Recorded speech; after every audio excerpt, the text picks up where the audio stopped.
Coucou à tous, on est au cabinet dentaire et je voulais vous parler de quelque chose d'assez intéressant, c'est la dévitalisation. Alors, beaucoup de questions reviennent à ce sujet.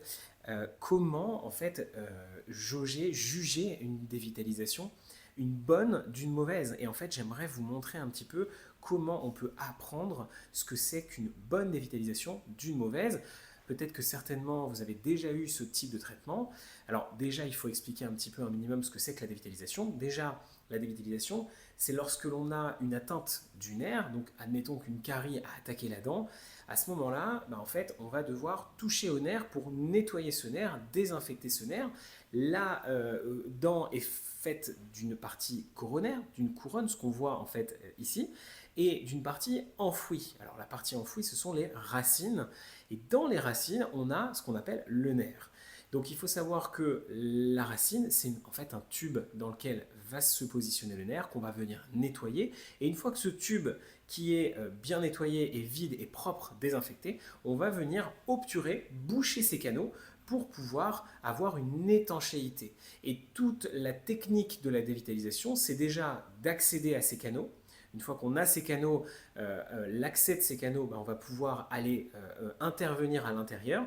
Et tout l'enjeu, c'est également de pouvoir nettoyer tout le canal, jusqu'au bout du canal. Donc ça, c'est très important parce que sinon, en fait, on va nettoyer la moitié du canal et on va laisser dans le canal finalement des bactéries qui vont pouvoir se développer, proliférer et faire des foyers infectieux. Alors, je vais vous montrer à la radio, c'est assez intéressant. J'aimerais déjà vous montrer, par exemple, ici, ce que c'est qu'une bonne dévitalisation. Vous voyez que juste ici, on a ici une dent ici qui n'est pas dévitalisée. Vous voyez que le nerf ici est en noir. Et à ce moment-là, lorsqu'il y a une dévitalisation, on va venir dans ces canaux pour boucher, vous voyez les petits cônes blancs ici. Alors on obture avec ce qu'on appelle de la gutta-percha. Et à ce moment-là, on va venir, en fonction bien sûr du nombre de canaux, obturer ces canaux. Si on a 3 canaux, 2 canaux, 1 canal, on en obture. Et regardez ici, on a repéré 4 canaux. Donc on a 4 canaux, ce qui est relativement fréquent. Ça peut être fréquent sur une molaire, mais il faut surtout, déjà pour pouvoir avoir une bonne dévitalisation, ne pas rater un canal. Donc c'est-à-dire repérer exactement le même nombre de canaux qu'il y a sur la dent, et surtout éviter aussi de faire des fausses routes. Donc si par exemple on vient dévitaliser, vous voyez que la dent elle est là, si on vient dévitaliser comme ça, comprenez bien qu'on va dévitaliser dans l'os et effectivement on va avoir des gros soucis derrière, des risques infectieux, etc. Donc il va falloir déjà repérer les canaux, le bon nombre de canaux et ensuite aller chercher ici, sans faire de fausses routes, à obturer jusqu'au bout des dents. Alors ici, je vais vous montrer un autre cas. Regardez ici, c'est une dévitalisation qui n'est pas bonne. Et vous le voyez en fait, juste là, on a un canal qui est à moitié dévitalisé, obturé, et on a un autre canal qui lui ne l'est absolument pas. Donc du coup, vous voyez le problème ici, c'est-à-dire que on a une couronne avec un pivot qui est là.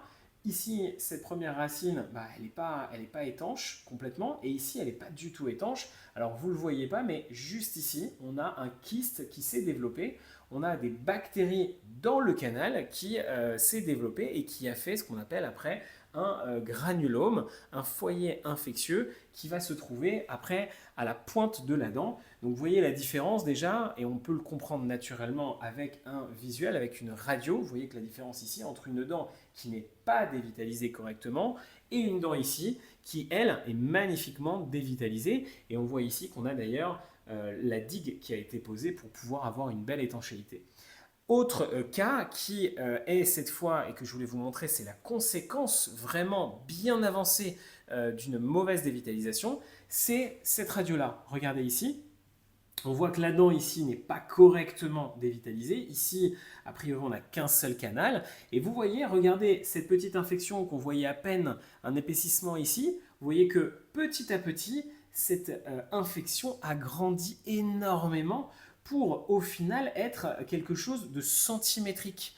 Donc on a ici une perte osseuse. Tout ce que vous voyez en noir ici n'est pas de la densité osseuse comme ceci. Et du coup, tout autour de la dent, il n'y a plus de matière osseuse. Donc on a vraiment un véritable kyste, une véritable infection qui s'est développée tout autour de la dent. Et pourtant, cette dent tient encore parce qu'elle est jumelée à ce bridge, mais si elle était unitaire, bah en fait elle serait complètement mobile. Donc vous voyez la différence entre ici une belle dent et ici une dent malheureusement avec une mauvaise dévitalisation. Voilà, j'essaie de vous montrer un petit peu à l'aide de radio. N'hésitez pas si vous avez des questions, posez-les-moi en commentaire, j'essaierai d'y répondre. Mais le but c'est vraiment de se dire, voilà, bah, pourquoi on le fait, déjà comprendre la cause et ensuite comment il est fait et est-ce qu'on a fait une fausse route, est-ce qu'on a repéré tous les canaux, est-ce qu'on a dévitalisé jusqu'au bout. Le but bien sûr c'est d'aller à la chasse aux bactéries dans le canal pour pouvoir étanchéifier et pour pouvoir utiliser finalement cette racine pour pouvoir restaurer la dent à l'aide de la racine qui reste. Voilà, merci à tous. Passez une excellente fin de journée. Pour moi, c'est la fin de journée. Et puis, n'hésitez pas si vous avez des questions. C'est bientôt Halloween. Au revoir tout le monde.